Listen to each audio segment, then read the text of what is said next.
মই প্ৰেমত পৰিলোঁ কবি কাব্যনীল।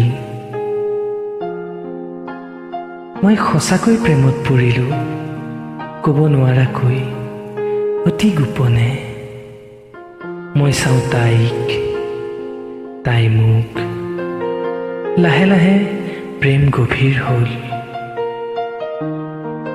পৃথিৱীৰ সকলো ৰং, ঋতু, নদ নদী, উপত্যকা, আলি পদূলি সকলোতে তাইক দেখোঁ।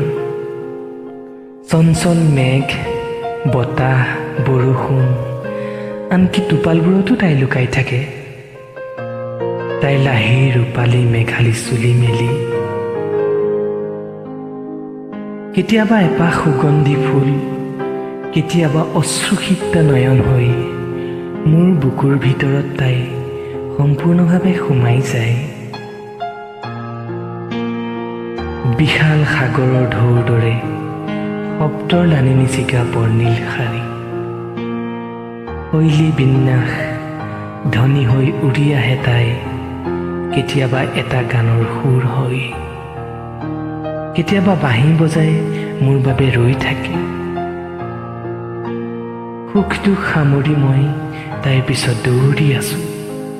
বয়স বুলি কি আছে, প্ৰেমৰতো বয়স নাই। কম বেছি পৰিমাণে আমি সকলোৱে প্ৰেমিক। আজিকালি মানুহজনীৰ মুখখনো পাহৰিলোঁ, কাৰণ মই আচলতে কবিতাৰ প্ৰেমত পৰিলোঁ।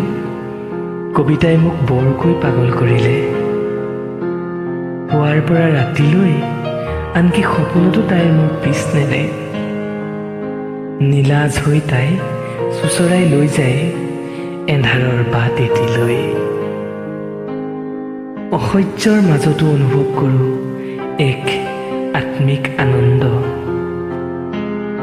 তাইৰ প্ৰেমত শব্দৰ উজান আহে, চুই চাব নোৱাৰি অশৰীৰী ছাৰ দৰে। তাই মোক জোকাবলৈ আজিও এৰা নাই। সঁচাকৈ মই তাইৰ প্ৰেমত পৰিলোঁ কি জানি। ধন্যবাদ।